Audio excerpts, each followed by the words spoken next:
هنحل الأسئلة اللي على كورس البايثون على موقع جمالتك. النهاردة في lesson 1 في السؤال رقم 4. طب نقرا السؤال ونشوف طلب مننا ايه. نقول write a Python program to print the following pattern. عايزين نطبع حاجة بنفس الشكل ده. هو هنا اهو ترجم السؤال بيقولك اكتب برنامج بايثون لطباعة النمط التالي. عايزين نطبع الكلام ده بنفس النمط ونفس الشكل اللي قدامنا ده. طيب احنا هنستخدم امر print في البايثون علشان نطبع اي حاجة احنا عايزينها، من ضمنها الباترن الشكل اللي قدامنا. طيب احنا بنحل اسئلة على موقع البروجرامز، فنيجي على موقع البروجرامز هنا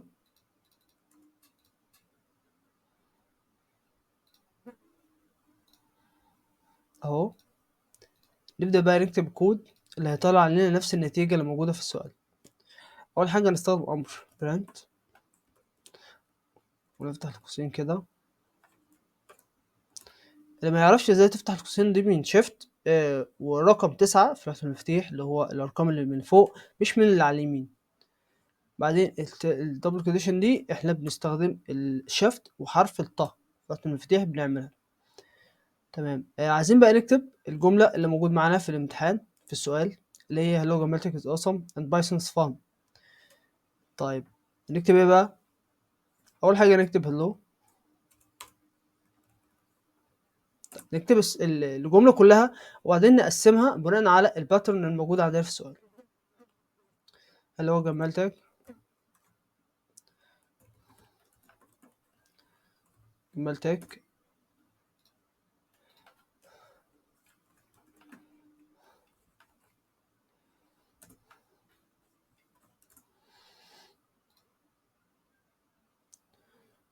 and Python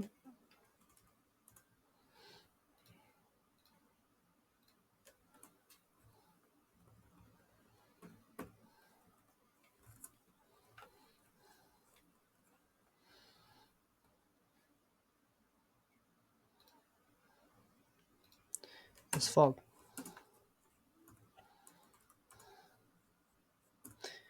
طيب كده انا بقى كتبت كل حاجة مطلوبة مني. لو رجعت هنا في السؤال هلاقي ان فعلا مكتوب hello grammatic is awesome and Python is fun. ده بالضبط اللي انا كاتبه هنا. طيب عايزين بقى نقسم الشكل علشان يطبع معايا بنفس النتيجة اللي طلع معايا في السؤال. هنعمل كده ازاي؟ مثلا هو كاتب hello وبعدين ينزل سطر. طب احنا علشان ننزل سطر، بدل ما انا اخد الامر كله كده واكرره اكتر من مرة علشان يطبع معايا نفس الشكل، لا انا بستخدم حاجة في الامر نفسه اسمها \n. دي اللي بتديلي صلاحية ان انا انزل سطر وبعدين اكمل حاجة بعدها وبعدين انزل سطر واكمل حاجة بعدها. ازاي؟ انا هاجي هنا بعد hello المفروض ان هو ينزل سطر، فامسح المسافة دي واكتب \n. تمام كده هو بقى فهم ان انا هكتب hello وبعدين هنزل سطر وبعدين هكمل بقى الحاجة اللي هنا.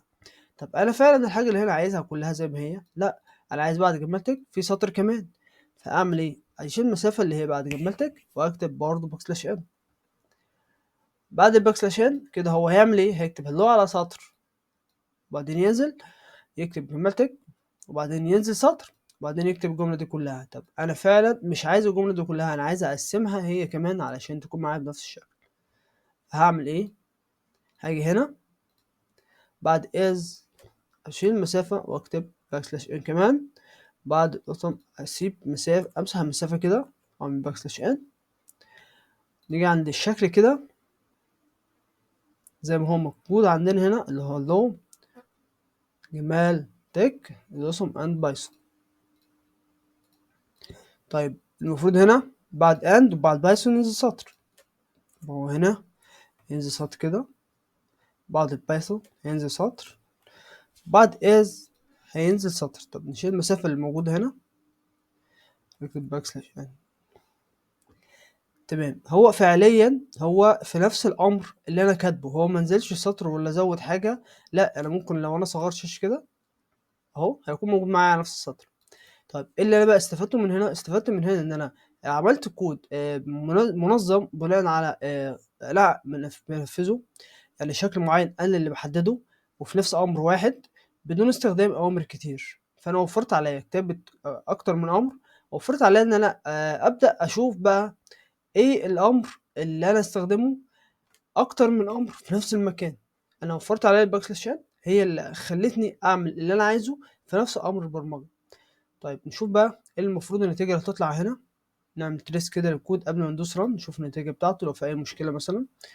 أول حاجة هيطبع hello وبعدين الbackslash يبقى هو هينزل سطر، يطبع hello هنا مثلًا وينزل سطر، بعدين هيطبع جمال text وينزل سطر، بعدين هيطبع as وينزل سطر، بعدين يطبع autumn وينزل سطر، بعدين يطبع and وسطر وبايثون وسطر وis وسطر وبعدين fun. ندوس run ونشوف نتيجة الكود. فعلًا هو طبع معايا نفس الشكل الموجود في السؤال، فبالتالي أنا حليت السؤال بناءً على النمط المطلوب مني. كده أنا حليت سؤال بنسبة 100% صح، ولكن الأصح من كده إن أنت ممكن تبتكر حاجة جديدة بعد ما تحل السؤال، تحل السؤال بتاعك وتحله صح 100%، بعدين بقى تبدأ تخترع سؤال من دماغك وتخترع ليه نمط معين، وبناءً على النمط اللي أنت اخترعته من دماغك أنت تبدأ تكتب الكود اللي ينفذ الأمر ده.